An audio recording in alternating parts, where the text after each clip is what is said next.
गं गं गणपतये नमः। आज आषाढ़ मास के बुधवार को सुनिए बुधवार की पौराणिक कथाएं। साथ में सुनेंगे धन समृद्धि प्रदान करने वाली, बरकत देने वाली माता अन्नपूर्णा की कथा। तो इन सभी कथाओं को श्रद्धा और भक्ति के साथ आप पूरा अवश्य सुनिएगा। प्रेम से बोलिए गणेश जी महाराज की जय हो। बहुत समय पहले की बात है, एक गांव में एक भाई बहन रहते थे। भाई बहुत गरीब था, पर उसकी बहन पैसे वाली थी। जब बहन के ननद का विवाह था, तब बहन ने ना तो अपने भाई को विवाह में आने का निमंत्रण दिया और ना ही कोई चिट्ठी भेजी। भाई को बाहर वालों से पता चला कि उसकी बहन के ननद का विवाह है। भाई ने अपने गांव वालों को बताया। तब गांव वालों ने अपनी बहन से चुनरी, बिछिया और साड़ी जैसा जिनसे बन पड़ा कन्या के लिए दिया। भाई सारा सामान लेकर बहन के गांव पहुंचा। बहन के घर जाने पर बहन की देवरानी बोली, भाभी जी आपके भाई आए हैं। तो बहन ने पूछा, कैसे आए हैं और क्या पहना है? तब देवरानी ने कहा, पैदल आए हैं, फटी पगड़ी फटी धोती पहने हैं।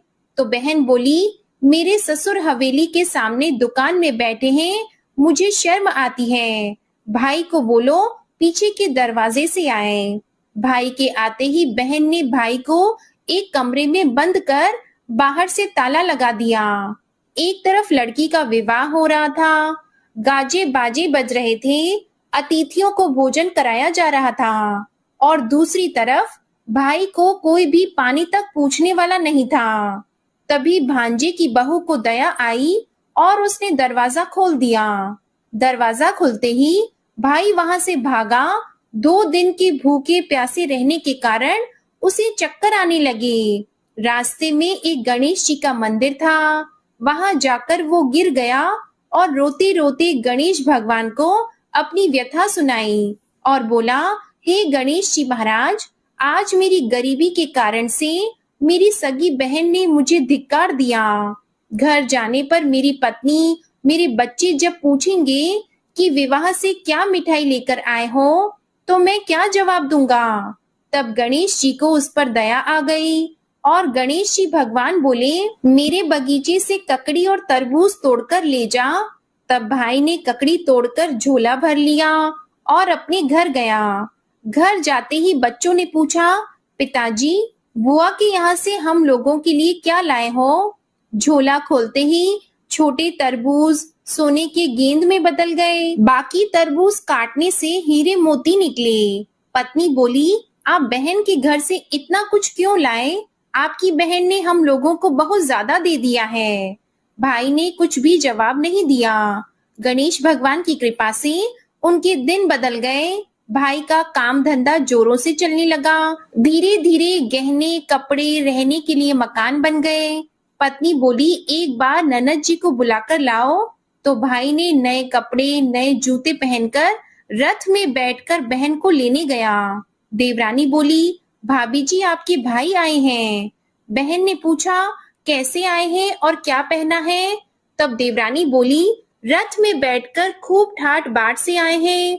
बहन बोली, मेरे भाई को बोलो कि हवेली के सामने से आए, मेरे ससुर देवर जेठ देखेंगे। भाई का बहन ने खूब स्वागत सत्कार किया। भाई बोला, बहन मैं तुम्हें लेने आया हूँ। तब बहन ने कहा, मुझे भी बहुत दिन हो गए हैं, चलो मैं चलती हूँ। भाई बहन को लेकर अपने घर आया। भाई और उसकी पत्नी ने बहन का खूब आदर सत्कार किया। जो चीजें मांगी सब बनवा कर दिया। बहन बोली, भाई मुझे एक जूते चाहिए। तब भाई ने मोची को बुलाया और कहा, मेरी बहन के लिए ऐसी जूती बनाओ जो मुंह से बोले। भाई ने बहन को बहुत सारा धन देकर विदा किया, पर अभी तक वह जूती नहीं आई थी।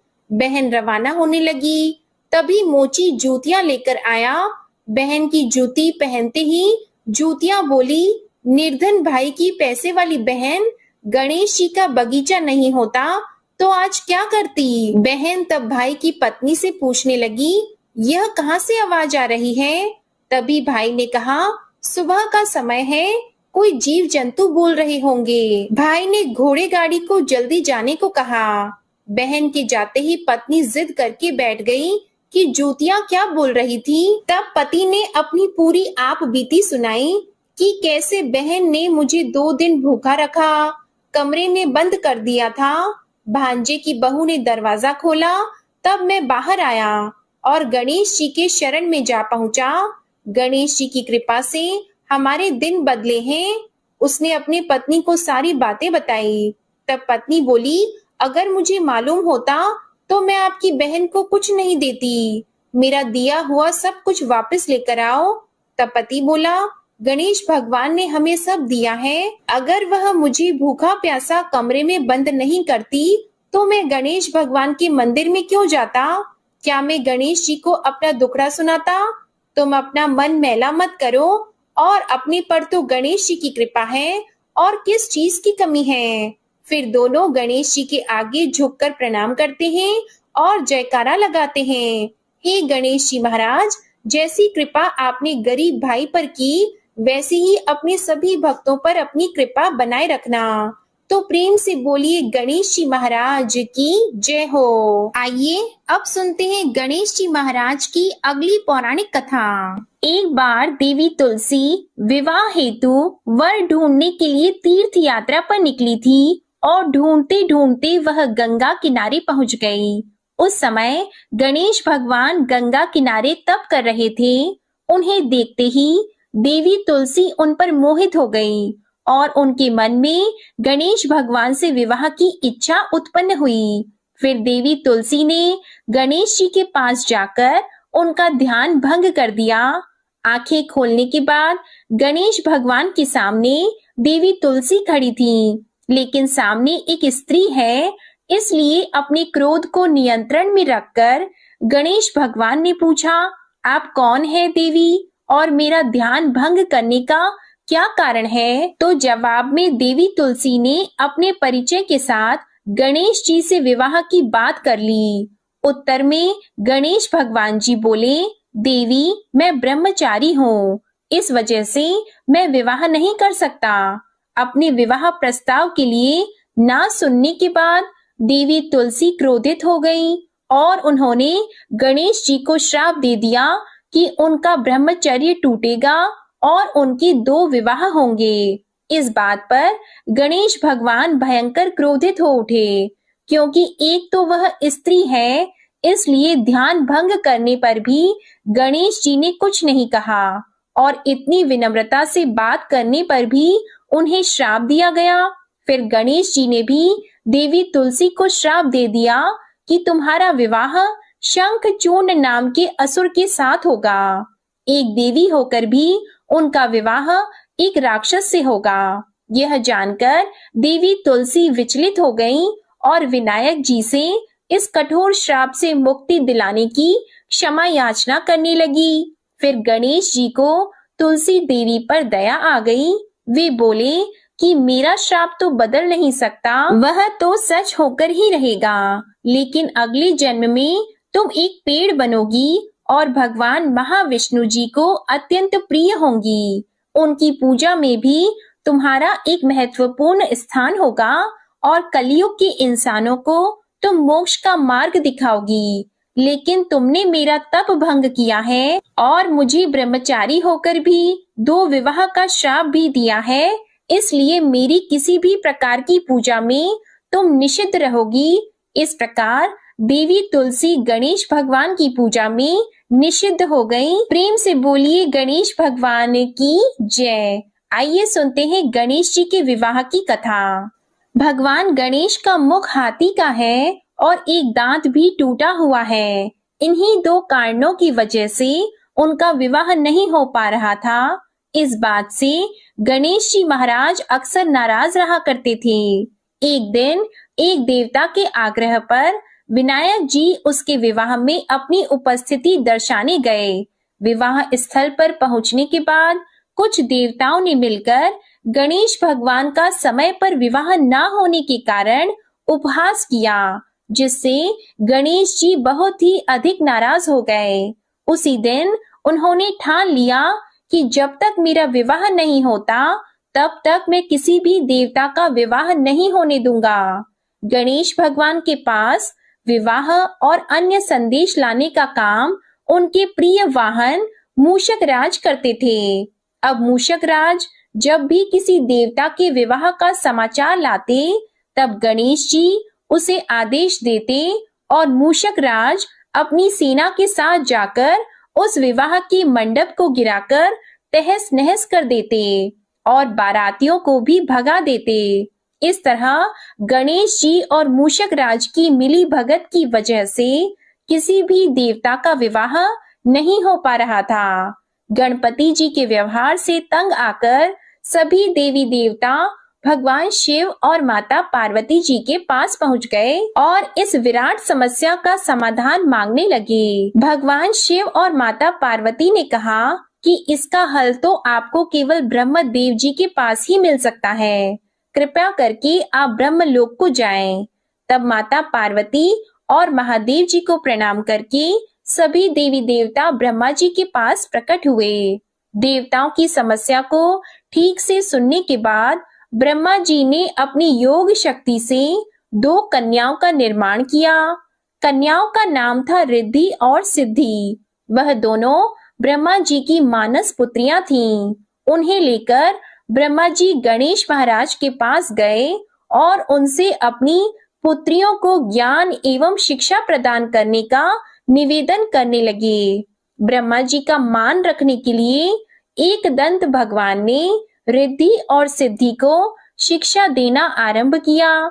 फिर उस दिन के बाद से जब भी मूषक राज किसी विवाह की खबर लेकर आते हैं, उस वक्त रिद्धि और सिद्धि गणेश जी को अपनी बातों में उलझा कर रखती थीं। इस तरह गणेश जी का ध्यान किसी और विषय पर रहता और दूसरी तरफ देवताओं का विवाह संपन्न हो जाता। एक दिन बुद्धि के देवता भगवान गणेश जी को यह बात समझ आ गई, लेकिन उनके क्रोध में आने से पहले ही ब्रह्मदेव अपनी दोनों पुत्रियों के साथ वहां पर प्रकट हो गए। रिद्धि और सिद्धि को सामने देखते ही गणेश जी का क्रोध बढ़ने लगा, किंतु विनायक जी के मुख से कोई भी शब्द निकलने के पहले ही भगवान ब्रह्मदेव ने कहा, हे गणेश जी, आपने स्वयं ही मेरी पुत्रियों को शिक्षा दी है और अब मुझे इन दोनों के विवाह योग्य कोई वर नहीं मिल रहा। मेरी आपसे विनती है कि आप ही रिद्धि और सिद्धि से विवाह करके मुझे धन्य कीजिए। परमपिता ब्रह्मदेव जी की शांत वाणी को सुनकर गणेश जी का क्रोध शांत हो गया और वे उस विवाह प्रस्ताव के लिए हंसी खुशी राजी हो गए। विवाह के बाद अपनी दोनों पत्नियों से उन्हें 2 पुत्र प्राप्त हुए, जिनका नाम रखा गया शुभ और लाभ। तो प्रेम से बोलिए भगवान गणेश जी की जय। आइए अब सुनते हैं गणेश जी की पूजा पाठ में सुनी जाने वाली पौराणिक कथा। एक गांव में एक सेठ और सेठानी रहते थे। वे बहुत ही धार्मिक प्रवृत्ति के थे और वे गणेश जी के अनन्य भक्त थे। वे दोनों बिना चूके हर बुधवार को गणेश जी का व्रत रखते थे और शाम को ब्राह्मणों को भोजन कराने के बाद अपना व्रत खोलते थे। सेठ जी का काफी बड़ा परिवार था। वे सब आपस में बड़े प्यार और भाईचारे से रहते थे, लेकिन सेठानी और सेठ की कोई संतान नहीं थी। इस विषय पर परिवार और गांव के लोग आपस में बहुत बातें किया करते थे। सभी लोग सेठानी को बांझ बुलाते थे। ये सभी बातें सुनकर सेठ और सेठानी बहुत दुखी होते थे। एक बुधवार के दिन सेठ और सेठानी भगवान गणेश जी की पूजा संपन्न करा के मंदिर से बाहर आ रहे थे। तभी उन्हें सीढ़ियों पर एक छोटा सा बच्चा अकेले बैठा हुआ दिखा। बालक को देखते ही दोनों उसके पास गए और पूछा कि तुम्हारे माता पिता कहाँ हैं? लेकिन बच्चे ने अभी तक ठीक से बोलना नहीं सीखा था, इसलिए वह बोल ही नहीं पाया। पर दोनों सेठ और सेठानी बच्चे के पास शाम तक बैठे रहे। तब तक पंडित जी और सेठ जी और उनके नौकरों ने आसपास जाकर बच्चे के माता पिता को खोजने की कोशिश की, लेकिन उन्हें बच्चे के माता पिता या बच्चे खोने की कोई खबर ही ना मिली। फिर पंडित जी ने सेठ और सेठानी को वह बच्चा अपने घर ले जाने के लिए कह दिया। साथ में ये भी कहा कि अगर बच्चे के माता पिता यहाँ पर आते हैं तो मैं स्वयं उन्हें आपके पास ले आऊंगा। तब सेठ और सेठानी की खुशी का ठिकाना नहीं रहा। वे दोनों खुशी खुशी उस नन्हे बालक को अपने साथ घर लेके गए। सेठानी ने बच्चे का नाम अपने आराध्य भगवान श्री गणेश जी के नाम पर गणेश रख दिया और बड़े ही प्यार और दुलार से उसका पालन और पोषण करने लगे। कुछ दिनों के बाद उसी गांव में एक ठग पति पत्नी आए। उनका इरादा गांव के सबसे अमीर आदमी को ठगने का था। वे दोनों ठग गणेश मंदिर की सीढ़ियों पर बैठकर सोच विचार कर रहे थे। तभी वहां पर पंडित जी आ गए और गांव में अनजान लोगों के दिखते ही उनसे पूछा कि क्या आपका बच्चा खो गया है। दोनों चोरी चकारी के लिए बहाना ढूंढ रहे थे, इसलिए उन दोनों ने तुरंत ही हाँ कह दिया। तब पंडित जी ने कहा कि चिंता की कोई बात नहीं है, आपका बच्चा एक सेठ जी के घर पर पल रहा है। पंडित जी उन दोनों ठग को सेठ जी के घर पर ले गए। गणेश के माता पिता आ गए हैं, यह खबर सुनकर सेठ और सेठानी बहुत दुखी हुए। सेठ जी ने उन दोनों पति और पत्नी को एक रात के लिए अपने अतिथि गृह में ठहराया। अब वह दोनों ठग सिर्फ मौके की फिराक में ही थे। उसी रात सभी लोग सो जाने के बाद वे ठग एक एक करके सभी कमरों की तलाशी करने लगे। फिर वे दोनों तिजोरी वाले कमरे में पहुंच गए। छानबीन के वक्त होने वाली छोटी मोटी आवाजों से सेठ जी का एक नौकर जग गया और आवाज की दिशा में तिजोरी वाले कमरे के नजदीक आ गया।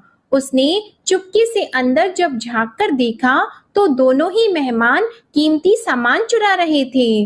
नौकर ने ये देखते ही धीरे से उस कमरे के बाहर की कुंडी लगा दी और चोर चोर बोलकर पूरे घर में हल्ला मचा दिया। शोरगुल की आवाज सुनते ही घर के सभी लोग इकट्ठा हो गए। तब सेठ जी ने उन दोनों चोर पति पत्नी को कमरे से बाहर निकाला और सुबह ही पंचायत में हाजिर कर दिया। सेठ जी ने सरपंच जी को पूरा मसला बताया और कहा कि ये दोनों तो चोर हैं, अब हम पुत्र गणेश को इन दोनों को नहीं देंगे। लेकिन वे दोनों ठग पति पत्नी अपनी जिद पर ही अड़ गए और बच्चे को ले जाने की जिद करने लगे। सरपंच जी ने इस गंभीर समस्या का एक तोड़ निकाला। उन्होंने सेठानी और दूसरी औरत को गणेश जी के सामने खड़ा कर दिया और कहा, जिसके भी आंचल से दूध की धार गणेश के मुंह में जाएगी, वह बालक गणेश उसके पास ही रहेगा। फिर वे दोनों अपने अपने आंचल मुंह के सामने फैलाकर खड़ी हो गई। सेठानी जी मन ही मन भगवान गणेश के नाम का जप कर रही थी। देखते ही देखते गणेश भगवान की कृपा से सेठानी की आंचल से दूध की एक धार गणेश जी के मुंह में गिरी और इस तरह बालक गणेश सेठ और सेठानी के साथ हमेशा के लिए रहने लगा। बोलिए गणेश जी भगवान की जय। अब आप सुनिए भगवान गणेश की ये दूसरी कथा। बहुत समय पहले की बात है। एक दिन गणेश जी धरती पर सैर कर रहे थे। सैर करते करते वे एक अनाज के खेत में पहुंच गए और भूख लगने के कारण उन्होंने उस खेत में से अनाज के दाने तोड़कर खा लिए। वह खेत सेठ धनीराम जी का था। कुछ समय बाद गणेश जी को अपने किए पर पछतावा होने लगा, क्योंकि उन्होंने सेठ जी को बिना पूछे ही उस खेत से अनाज चुरा लिया था। फिर गणेश जी ने सोचा कि अपने किए बुरे कर्म का प्रायश्चित तो करना ही पड़ेगा, इसलिए उन्होंने सेठ जी के यहाँ 12 साल के लिए नौकरी करने की ठान ली। उसके बाद अगले दिन सुबह विनायक जी एक 13-14 साल के एक लड़के के रूप में नौकरी मांगने के लिए धनीराम सेठ जी के घर पहुंच गए और उन्होंने सेठ जी को अपना नाम गणेश बताया। विनायक भगवान की बुद्धिमानी की परीक्षा लेने के बाद सेठ जी ने खुशी खुशी उसे नौकरी दे दी। अब गणेश भगवान एक सामान्य मानव के रूप में सेठ जी के घर पर ही रहने लगे। एक दिन सेठ जी की पत्नी शाम के समय घर का काम खत्म करने के बाद राख से हाथ धोने जा रही थी। यह देखकर गणेश जी ने सेठानी जी के हाथ पकड़कर जबरदस्ती मिट्टी से हाथ धुलवा दिए। गणेश जी की इस हरकत से सेठानी जी बहुत गुस्सा हुई और उन्होंने सेठ जी के कमरे में जाकर गणेश की शिकायत कर दी। सेठानी की सब बातें सुनने के बाद सेठ धनीराम ने गणेश को बुलाया और इस हरकत का कारण पूछा। तब गणेश जी बोले कि सेठानी शाम के समय राख से हाथ धो रही थी और ऐसा करने से घर की लक्ष्मी नाराज होती है, इसलिए मैंने उनके हाथ मिट्टी से धुलवा दिए। इससे घर पर माता लक्ष्मी की कृपा बनी रहेगी। यह सब सुनकर सेठ जी ने सोचा कि गणेश जी की सोच तो बहुत अच्छी है। इसके कुछ दिनों के बाद कुंभ मेले का शुभ अवसर आया। तब सेठ जी ने गणेश को बुलाया और कहा कि सेठानी जी को कुंभ मेले में स्नान करा लाओ। तब सेठानी और गणेश स्नान के लिए मेले में पहुंचे। वहां पहुंचने के बाद सेठानी जी नदी के किनारे बैठकर नहाने लगी।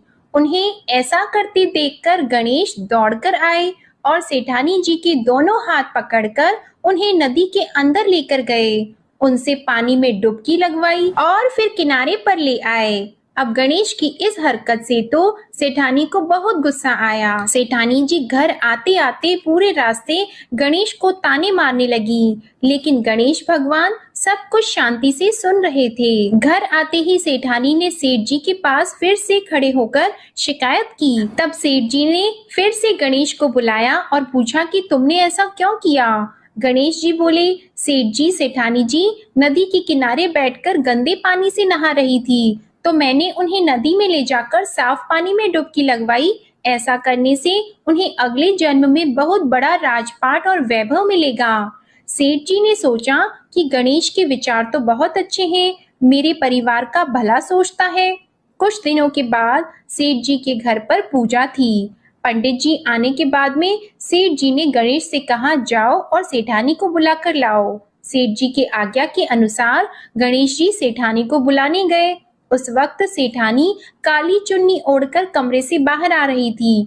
वह देखते ही गणेश जी वह काली चुन्नी उतारकर फाड़ दिए और कहा कि पूजा के लिए लाल रंग की चुन्नी ओढ़कर आओ। अब सेठानी जी गणेश जी पर बहुत नाराज हुई और उन पर चिल्लाने लगी।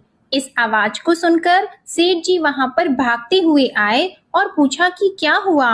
तब सेठानी ने बोला कि गणेश ने मेरी चुन्नी फाड़ दी। फिर सेठ जी ने भी गणेश को बहुत डांटा। जवाब में गणेश जी ने कहा कि सेठ जी पूजा में कभी भी काला वस्त्र नहीं पहनते, इससे शुभ काम सफल नहीं होते, इसलिए मैंने ऐसा किया। सेठ जी ने सोचा कि गणेश तो बहुत समझदार है। इसी तरह लीला रचाते हुए उसी घर में गणेश जी के 12 साल बीत गए।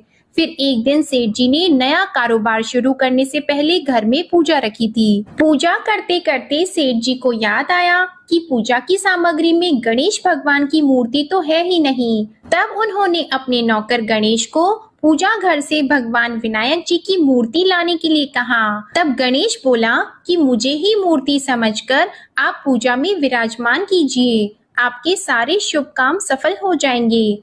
इस बात को सुनकर सेठ जी को गुस्सा आया और वे बोले, गणेश, तुम अब तक सेठानी से मजाक करते थे, अब मुझसे भी करने लगे हो। तब उत्तर में गणेश जी ने मुस्कुराते हुए सेठ जी से कहा कि मैं मजाक नहीं कर रहा, मैं सत्य कह रहा हूँ। इतना कहने के बाद नौकर गणेश ने अपना असली भगवान स्वरूप धारण कर लिया। साक्षात भगवान श्री गणेश को सामने देखते ही सेठ और सेठानी उनके चरणों में लीन हो गए और उन्होंने अपनी पूजा संपन्न की। इसके बाद गणेश जी देखते ही देखते अंतर ध्यान हो गए।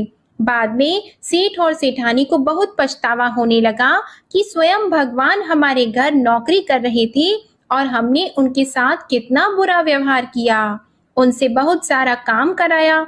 ये सोच सोचकर दोनों दुखी रहने लगे। फिर उसी रात सेठ और सेठानी के सपने में भगवान गणेश प्रकट हुए और उन्हें समझाया कि मैंने 12 साल पहले तुम्हारे खेत से अनाज के दाने बिना पूछे तोड़ लिए थे और उसी कर्म का दोष दूर करने के लिए मैं 12 साल से तुम्हारे घर नौकरी किया। धनीराम सेठ जी के जीवन की काया पलट हो गई। गणेश जी जैसी माया आपने धनीराम सेठ जी पर की, वैसी ही माया इस कहानी को पढ़ने वाले, सुनने वाले और हर एक व्यक्ति पर करना। कथा अधूरी हो तो इसे पूरी करना और हमसे कोई गलती हुई हो तो उसे क्षमा करना। प्रेम से बोलिए भगवान गणपति जी की जय। आइए अब सुनते हैं धन समृद्धि प्रदान करने वाली, घर में बरकत लाने वाली माता अन्नपूर्णा की बड़ी ही दुर्लभ कथा। इस कथा को श्रद्धा और भक्ति के साथ पूरा अवश्य सुनिए। प्राचीन काल की बात है, पुरुषोत्तमपुर नामक गांव में एक बहुत धर्मात्मा सेठ जी रहा करते थे। उनके 5 पुत्र और एक सबसे छोटी पुत्री थी। उसका नाम गौरी था। सेठ जी का भरा पूरा परिवार था। सेठ जी ने अपने सभी 5 पुत्रों का विवाह कर दिया था और जब छोटी बेटी गौरी विवाह के योग्य हुई तो उन्होंने उसका विवाह एक दूसरे नगर के अपने ही समान धनी परिवार में कर दिया। अब सेठ जी की पुत्री गौरी दुल्हन बनकर जिस घर में गई, वहां उसका पति अपने माता पिता का इकलौता पुत्र था। अब गौरी बड़ी ही प्रसन्नता पूर्वक अपने ससुराल में रहने लगी। गौरी बड़ी ही सदाचार, गुणवान तथा रूपवती थी। एक दिन की बात है, जब 1.25 महीना हो गया, तब सास ने गौरी को रसोई संभालने के लिए दे दिया। रसोई की सारी बातें समझा दी। गौरी अपनी सासू माँ के पांव छूकर रसोई में प्रवेश करती है। तब सास ने कहा, बहू, रोज सुबह जल्दी उठकर पूजा पाठ करके रसोई में प्रवेश करना, फिर खाना बनाना। रोटी बनाते समय पहली रोटी गाय को और अंतिम रोटी कुत्ते की बनाना मत भूलना। इस प्रकार सास ने गौरी को सब कुछ समझा दिया। गौरी 4 लोगों के लिए खाना बनाती है और खाना बनाकर अपने पूरे परिवार को खिलाती है। जब अंत में खुद खाने के लिए बैठती है, तब वह देखती है कि उसके लिए तो रोटी बची ही नहीं। वह चावल, दाल और सब्जी खाकर पानी पी लेती है। अब जब शाम होती है, तब गौरी ने सुबह से ज्यादा आटा लगाया और रोटी सब्जी बनाकर रख दी। जब रात्रि में सब लोग खा लेते हैं, तो फिर से जब गौरी खाने के लिए बैठी, रोटी का डब्बा खोलती है तो उसमें एक भी रोटी नहीं थी। यह देखकर उसे बड़ा ही आश्चर्य होता है कि उसने तो सुबह से भी ज्यादा आटा लगाया था, लेकिन रोटियां बची ही नहीं। अब वह सिर्फ सब्जी खाकर पानी पीकर सो जाती है। अगले दिन फिर उसने कल से 2 गुना ज्यादा आटा लगाया और रोटियां बनाई, लेकिन फिर से उसे रोटी नहीं मिली। सभी रोटियां खत्म हो गई थी। अब उस दिन भी आधे पेट खाना खाकर ही उसे रहना पड़ा। इसी प्रकार गौरी चाहे जितना भी आटा लगाती, रोटियां उसे नहीं मिलती। यह हर रोज का काम हो गया था। वह सोचने लगी, आखिर कौन नहीं चाहता कि मैं रोटियां नहीं खाऊं, मैं पेट ना भरूं। गौरी इस आस में आटा ज्यादा गूंथती कि किसी ना किसी दिन तो उसे रोटियां मिलेंगी, किंतु ऐसा नहीं होता है। ऐसा करते करते वह बहुत कमजोर, दुबली पतली हो गई।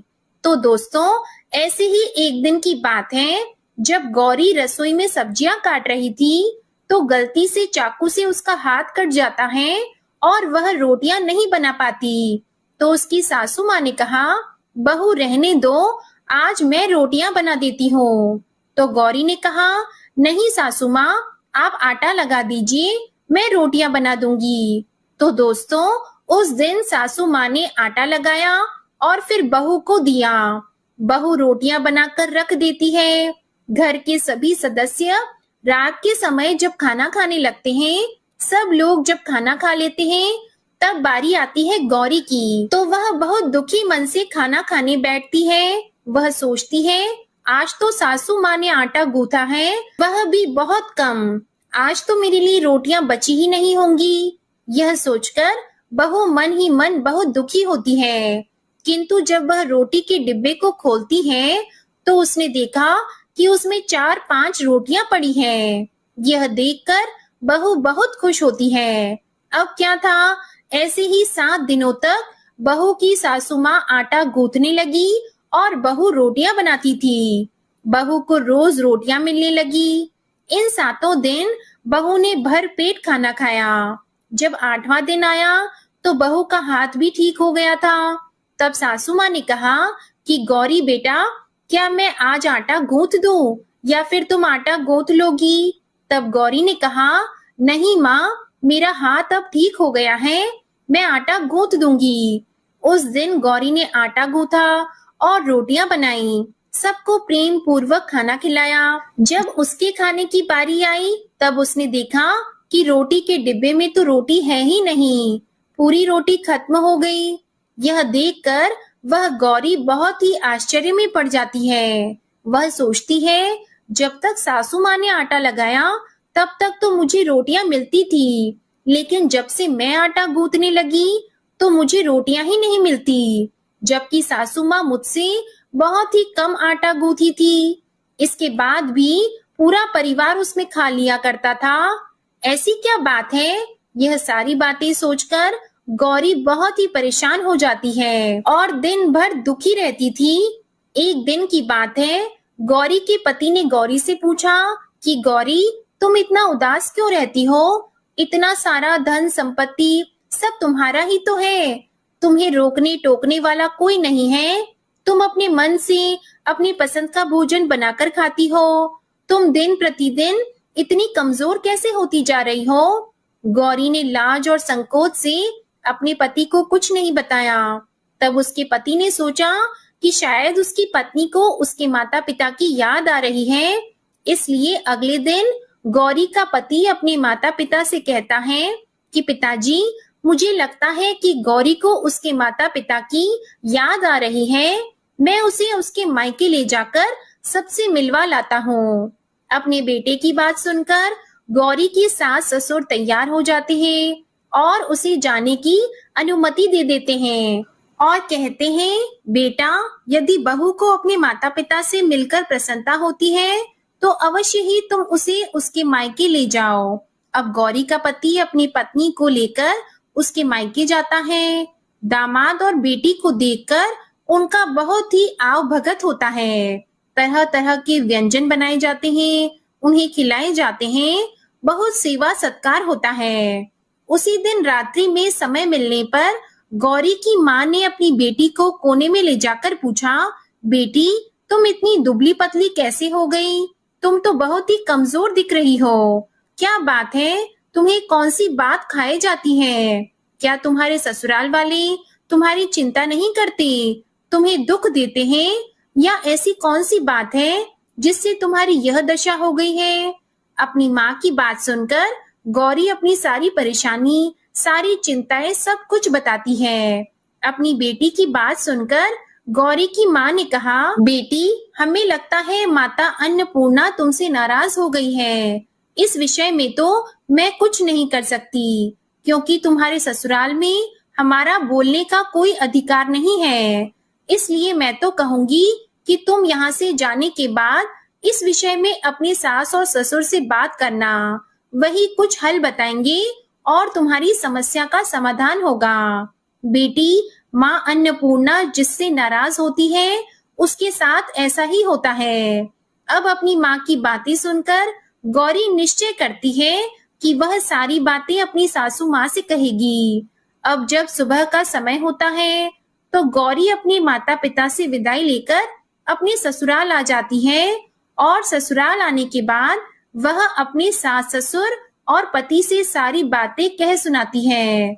वह कहती है, माँ जी, जब से मैंने रसोई संभाला है, मैं खाना बनाती हूँ, तब से मुझे एक भी दिन रोटियां नहीं बचती। मैं बिना खाए ही सो जाती हूँ, किसी किसी दिन पानी पीकर ही सो जाती हूँ, किसी किसी दिन चावल सब्जी खाती हूँ, रोटी तो मुझे मिलती ही नहीं है।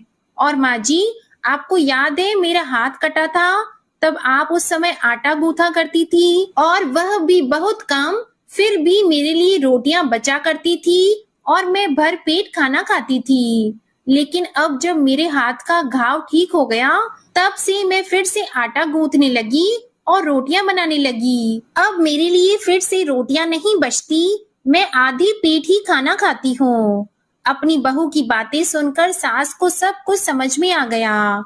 उसने कहा, बहू, यह शायद मेरी ही गलती है। मैंने तुम्हें सब कुछ बताया, सब कुछ सिखाया, लेकिन एक बात तो बताना भूल ही गई। ऐसा कहकर सास अपनी बहू का हाथ पकड़कर गौरी को रसोई में ले जाती है।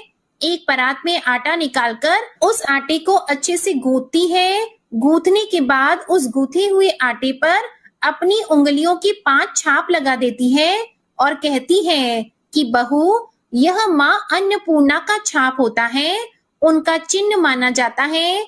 आटा लगाने के बाद कोई भी स्त्री इस तरह छाप लगाती है तो उसके घर में बरकत होती है।